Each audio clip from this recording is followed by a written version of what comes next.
ബഡ്ജറ്റിൽ ഗംഭീര നികുതി ഇളവ്. കഴിഞ്ഞ സർക്കാർ പാവങ്ങളുടെ മേൽ അടിച്ചേൽപ്പിച്ചിരുന്ന അമിത നികുതികൾ റദ്ദാക്കിക്കൊണ്ടതാണ് പുതിയ സർക്കാരിന്റെ ബഡ്ജറ്റ്. വിപ്ലവാത്മകമായ നികുതി ഇളവുകളാണ് പുതിയ സർക്കാർ പ്രഖ്യാപിച്ചിട്ടുള്ളത്. ഉള്ളിയുടെ വില കുതിച്ചുയർന്നു. കൊച്ചി ആഗസ്റ്റ് 17. 3 മാസം മുൻപ് വരെ 40 കിലോ അടങ്ങുന്ന ഒരു ചാക്ക് വലിയ ഉള്ളിക്ക് 70 രൂപയായിരുന്നത് പുതിയ സർക്കാർ വന്നതിന് ശേഷം 8 ഇരട്ടിയായി വർദ്ധിച്ച് 540 രൂപയായിരിക്കുന്നു. പാവങ്ങൾ ഇനി അങ്ങോട്ട് ഉള്ളിയില്ലാതെ ജീവിക്കേണ്ടി വരുന്ന ഒരു സ്ഥിതിവിശേഷമാണ് സംസ്ഥാനത്ത് സംജാതമായിരിക്കുന്നത്.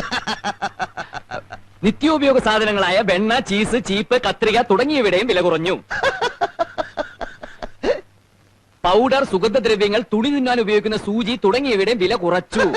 ഇനി ജനങ്ങൾക്ക് രാവിലെ ഉച്ചക്കും രാത്രിയിൽ ഇഷ്ടം പോലെ സൂചി വാങ്ങി തിന്നാലോ.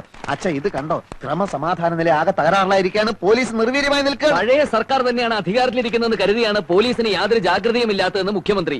എല്ലാം ശരിയായി വരാൻ കുറച്ച് സമയം പിടിക്കും. ഇന്ന് സ്കൂൾ സമരം വല്ലതും ഉണ്ടോ പത്രത്തില്? ഇന്നൊന്നും കാണുന്നില്ല. പക്ഷേ വലിയൊരു സമരം വരാനിരിക്കുന്നുണ്ട്. എല്ലാം തകിടം മറിക്കുന്ന വിമോചന സമരം. ഒരു ബസ് കണ്ടക്ടറും സ്കൂൾ കുട്ടിയും തമ്മിൽ എന്താ പ്രശ്നമുണ്ടെന്ന് കേട്ടു. ഇന്ന് സമരം ഒന്നും ഇല്ലല്ലേ? കഷ്ടായിപ്പോയി.